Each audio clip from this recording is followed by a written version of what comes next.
Hello and welcome to Foolish Musings. In this episode, we'll be examining Zhuangzi, the second most important Taoist philosopher. To begin with, we will examine who Zhuangzi is. Now, traditionally, Zhuangzi is seen as a sage-like figure who appears around about the 4th century BCE during the Warring States period of China. Both a time of intense interstate conflict within the nascent Chinese imperial state, but also a period of immense intellectual flourishing, with the high point of the 100 schools of thought. Now, Zhuangzi himself is traditionally recounted in Sima Qian's records of the Grand Historian as an individual who saw himself as a follower of Lao Tzu and who was a harsh critic of the Confucian philosophers. However, he was seen as an admirable writer, a skillful composer who was very competent with prose and poetry, and which plays out in the immense stylistic and literary influence of his works. However, since this time, there have been many that have questioned whether Zhuangzi actually existed, and some have even put forward the idea that potentially Zhuangzi and Lao Tzu are these apocryphal figures who themselves never really existed, but more come to represent two different schools of thought in early Taoism. Lao Tzu sort of representing a kind of anarchistic, but at the same time politically focused and engaged form of Taoism, while Zhuangzi represented a more nihilistic and in some ways a more reclusive and hermetic style of Taoism, which saw rather to disengage from the day-to-day affairs of normal life, rather than engage in them in an attempt to gain control and undo the damage of the Ruists or Confucians and the Moists and those that pursued more structured forms of day-to-day life. However, what we do know is that Zhuangzi had immense importance in the philosophical scene, both in terms of Taoism, but also in terms of the broader intellectual society of the classical Chinese culture, and in particular was seen as someone of great importance, whether they were being argued against or argued for. Now, the Zhuangzi, which is the book named after Zhuangzi, itself isn't so much a systematic philosophy as a collection of parables, of different teachings which are very both interesting but also quite humorous. And I think that it will not do it justice to try and tease out a pure systematized ideology, but rather to try and touch on some of the key points of the Zhuangzi through some of the most important parables within the text. And in this method I'll attempt to emulate Zhuangzi, and as such try and bring some of those really challenging ideas that his flavour of very anarchistic, somewhat nihilistic Taoism has to bring to play. The first parable I will relay is the story of Cook Ding, which is where Zhuangzi relays the story of a particular chef working in the kitchens of one by Lord Wenhu. So Cook Ding was cutting up an ox for Lord Wenhu.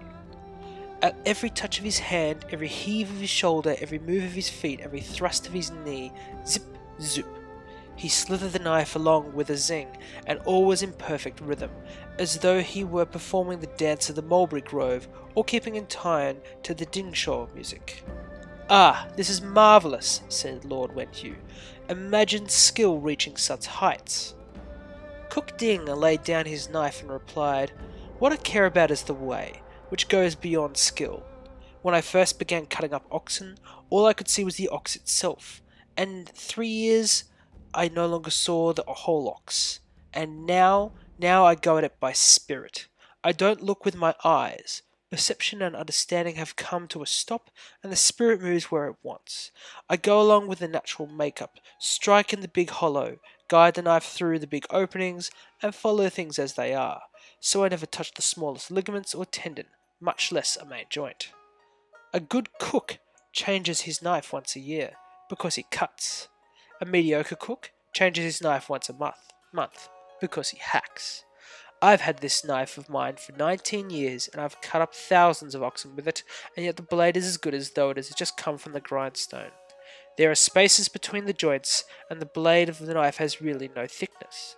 If you insert what has no thickness into such spaces, then there is plenty of room, more than enough for the blade to play upon and about it. That's why after 19 years, the blade of my knife is still as good as when it first came from the grindstone. However, when I come to a complicated place, I size up the difficulties, tell myself to watch out and be careful, keep my eyes on what I'm doing, work very slowly, and move the knife with the greatest subtlety until flop, the whole thing comes apart like a clod of earth crumbling to the ground. I stand there holding the knife and look all around me, completely satisfied and reluctant to move on, and then I wipe the knife and put it away. In this sense, Zhuangzi is really putting on this emphasis of, one could almost call the Taoists the ultimate cool guys. So it's all about putting in the right amount of effort, following the grain of life, and sort of, instead of attempting to change the world to fit the preconceptions of one's own mind, sort of coming to be one with the nature of the way things are, and then learning to move in time with that nature, going with the natural current of time in the world as it drags us along. The second parable I wish to relay is that of Carpenter Shi and the crooked oak. Carpenter Shi went to Chi, and when he got to the village of Crooked Shaft, he saw a serrate oak standing by the village shrine. It was broad enough to shelter several thousand oxen, and measured 100 spans around, towering above the hills. The lowest branches were 80 feet from the ground, and a dozen or so of them could have been made into boats. There were so many sightseers that the place looked like a fair, but the carpenter didn't even glance around and went about his way without stopping. His apprentice stood and staring for a long time, and then ran after Carpenter Shi and said, "Since I first took up my axe and followed you, master, I have never seen timber as beautiful as this, but you don't even bother to look, and go right on without stopping. Why is that?" "Forget it. Say no more," said the carpenter. "It's a worthless tree. Make boats out of it, and they'd sink. Make coffins, and they'd rot in no time. Make vessels, and they'd break up at once. Use it for doors, and it would sweat sap like pine. Use it for posts, and there'd be worms that eat it up. It's not a timber tree. There's nothing it can be used for. That's how it got to be that old." After Carpenter Shi had returned home, the oak tree appeared to him in a dream and said, "What are you comparing me with? Are you comparing me with those useful trees? The cherry apple, the pear, the orange, the citron, the rest of those fruitiferous trees and shrubs. As soon as their fruit is ripe, they are torn apart and subjected to abuse. Their big limbs are broken off, their little limbs are yanked around. Their utility makes life miserable for them, and so they don't finish out the years heaven gave them, but are cut off in mid-journey. They bring it on themselves, the pulling and tearing of the common mob, and it's the same way with all other things. As for me, I've been trying a long time to be of no use, and though I almost died, I finally got it. This is of great use to me. If I had been of more use, would I have grown this large? Moreover, you and I are both of us things. What is the point of this? Things condemning things. You are a worthless man about to die. How do you know I'm a worthless tree?" When Carpenter Shi woke up, he reported his dream. His apprentice said, "If it's intent on being of no use, what's it doing there at the village shrine?" "Shh! Say no more. It's only resting there. If we carp and criticize, it will merely conclude that we don't understand it. Even if we weren't at the shrine, do you suppose it would have been cut down? It protects itself in a different way from ordinary people. If you try to judge it by conventional standards, you'll be way off." In this, we see Zhuangzi once again criticizing the life of the average Chinese classical gentleman. In particular, criticizing the Confucians, and in some regards also the Moists, following the teachings of Moeller. It's this idea that if one expends one's energy in attempting to be a useful or a person of utility in society, as much a Confucian or a Moist would want, that one would see one's own life energy being spent and not really amounting to anything, instead wasting away, kind of almost feed to the vicious and insatiable desires of others. The next parable sees Zhuangzi put words in the mouth of Confucius, criticizing and looking at the engaged versus the unengaged life. Yan Hui went to see Confucius and asked his permission to take a trip. Confucius said, "Where are you going?" Yan Hui said, "I'm going to Wei." Confucius replied, "What will you do there?" Yan Hui thought for a moment and then said, "I have heard that the ruler of Wei is very young. He acts in an independent manner, thinks little of how he rules his state, and fails to see his faults. It is nothing for him to lead his people into peril, and his dead are reckoned by swampfuls like so much grass. His people have nowhere to turn. I have heard you say, master, leave the state that is well ordered and go to the state in chaos. At the doctor's gate are many sick men. I want to use these words as my standard, in hopes that I can restore his state to health." "Ah," said Confucius, "you will probably go and get yourself executed. That's all. The Wei doesn't want things mixed in with it. When it becomes a mixture, it becomes many ways. With many ways, there is a lot of bustle. And when there is a lot of bustle, there is trouble.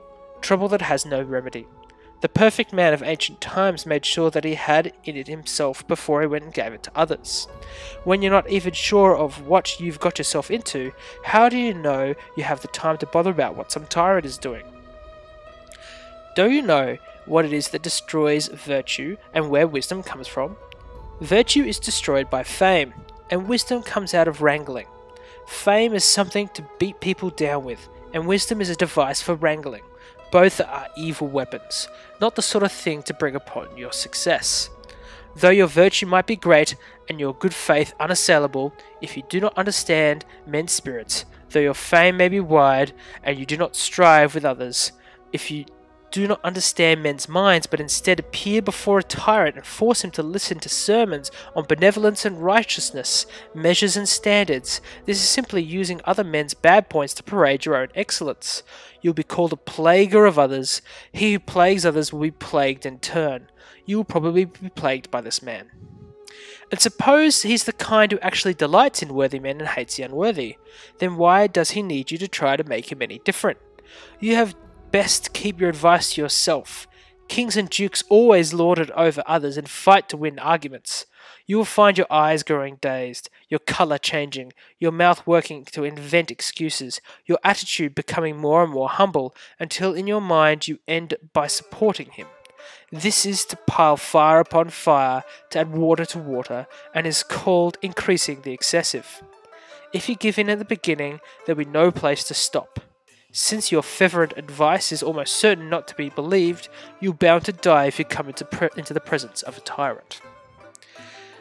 Here we see that Zhuangzi is pushing forward a very different ideal to Lao Tzu when it comes to his idealized conception of the world, rather than engaging and attempting to break down these measures of society which essentially cause unnatural life for the great population, and which a ruler should act sort of as a mechanism to lead people to the Tao. Zhuangzi instead sees it as far too troublesome, and it's much more important to focus on the individual before attempting to involve oneself in the difficulties that will pull oneself away from the path. The next parable points to a sort of playful nihilism that exists within Zhuangzi's understanding of knowledge, and a form of relativism which permeates through his entire work. Zhuangzi and Huizi, a member of the School of Names, or the logicians within the Chinese tradition, were strolling along the dam of the Hao River when Zhuangzi said, "See how the minnows come out and dart around when they please. That's what fish really enjoy." Huizi said, "You're not a fish. How do you know what fish enjoy?" Zhuangzi said, "You, not I. So how do you know that I don't know what fish enjoy?"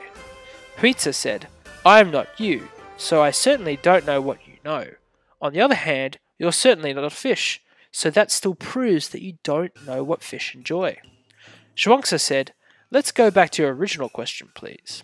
You asked me how I know what fish enjoy. So you already know that I knew it when you asked the question. I know by standing here beside the how." We see that Zhuangzi is rejecting the games of the logicians, the games of the school of names, and the definitions which they attempt to apply to everyday life, and their attempts to link a rationalistic framework into the world and nature, which Zhuangzi sees as fundamentally incomprehensible along a rationalistic and logical interpretation, rather something that is experienced through the act of being. The next parable sees Zhuangzi asleep and having a dream, and in this sense, questioning the very foundations of reality and epistemology, how things are known, and whether things can truly be known. Once Zhuangzi dreamed that he was a butterfly flitting and fluttering around, happy with himself and doing as he pleased. He didn't know he was Zhuangzi. Suddenly, he woke up, and there he was, solid and unmistakably Zhuangzi. But he didn't know if he were Zhuangzi who had dreamed he was a butterfly, or a butterfly dreaming that he was Zhuangzi. Between Zhuangzi and a butterfly, there must be some distinction. This is called the transformation of things. In this sense, Zhuangzi really is critiquing the reality of the world that we experience in a very playful and humoristic way. You could even argue that his relativism stretches to the point of solipsism, where he doubts everything's existence, even himself. Finally, I will share one last parable, and I think it's one that I hope can explain also my impertinence, but also inability in trying to explain Zhuangzi's teaching through a few minor parables. Really, I exhort you to read at least the inner chapter of the Zhuangzi, because you will find that the inner chapters and the beautiful style of writing really elucidate some of these ideas in much greater detail.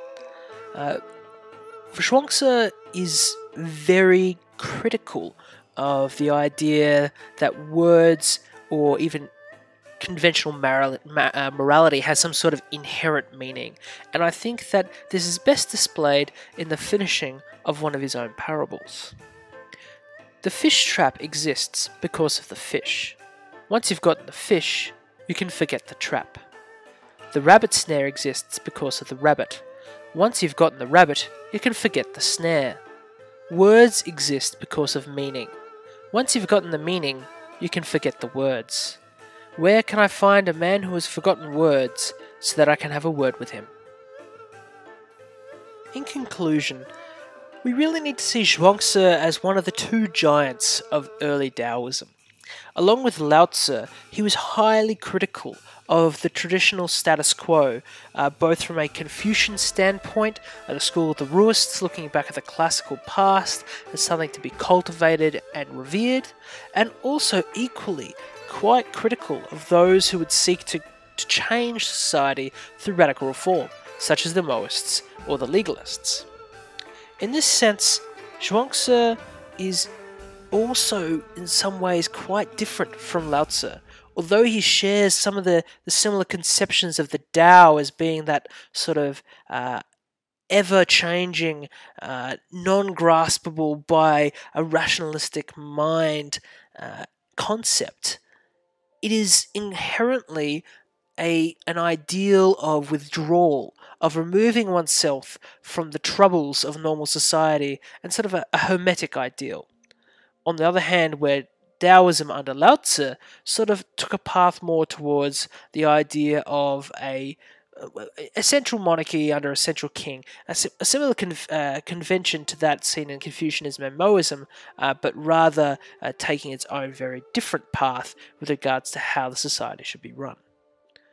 Overall, both the Zhuangzi and the Lao Tzu are extremely important in terms of understanding early philosophical Taoism, but it also cannot be overstated how impactful these works are on later Chinese classical philosophy, but also Taoism and Chinese society more broadly.